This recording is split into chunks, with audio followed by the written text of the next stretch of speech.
सुबह उठते ही सबसे पहले हमारे दिमाग में प्रश्न आता है कि उठ जाऊं या 5 मिनट और सो लूं। फिर लगता है कि नहीं, समय कम है तो उठ जाना चाहिए।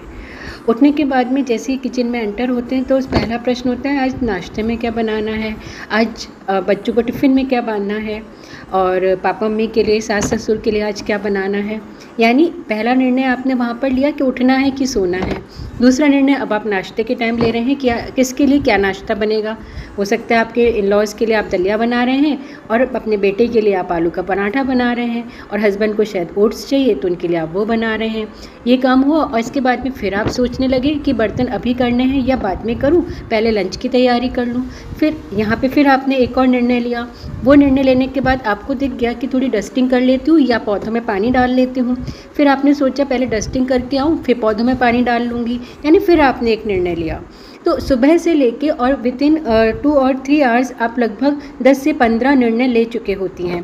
इसके बाद में ये तो एक शुरुआत थी दिन की, और हम दिन भर में न जाने महिलाएं कितने छोटे छोटे निर्णय लेती हैं जिनका उन्हें आइडिया भी नहीं होता है। हमें हर बात पे निर्णय लेना होता है, और ये जो हम निर्णय लेते हैं ये कहीं ना कहीं हमारे दिमाग पर बोझ डाल रहे होते हैं, हमारे दिमाग को थकान देना शुरू कर देते हैं। इसे कहा जाता है निर्णयों की थकान, अर्थात डिसीजन फटीग।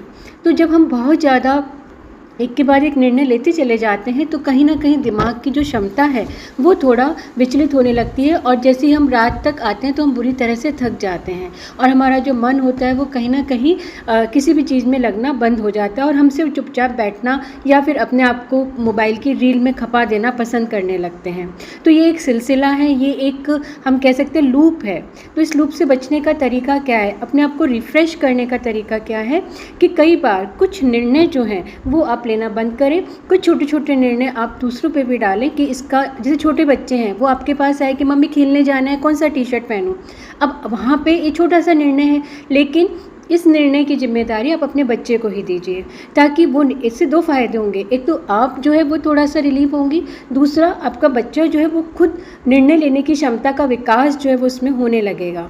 इसलिए महिलाएं जो हैं वो बहुत अपने आप को अंडर एस्टिमेट करती हैं। महिलाओं की जो क्षमता है वो अनलिमिटेड है। पुरुष जो होते हैं वो एक छोटे से निर्णय को लेने में बहुत समय लगा देते हैं, लेकिन महिलाएं ये छोटे छोटे निर्णय तो क्विक लेती हैं, और ये जो क्षमता है उनकी वो कहीं ना कहीं उनमें थकान भी पैदा करती है, जिसे मैंने बताया जैसे डिसीजन फटीग कहा जाता है। तो इससे बचने के लिए अपने आप को रिफ़्रेश रखें, सॉन्ग सुने, गाने सुने, और जो भी आपको पसंद है वो करते रहें, और साथ में कुछ निर्णयों का बोझ अपने परिवार के अन्य सदस्यों पर भी डालना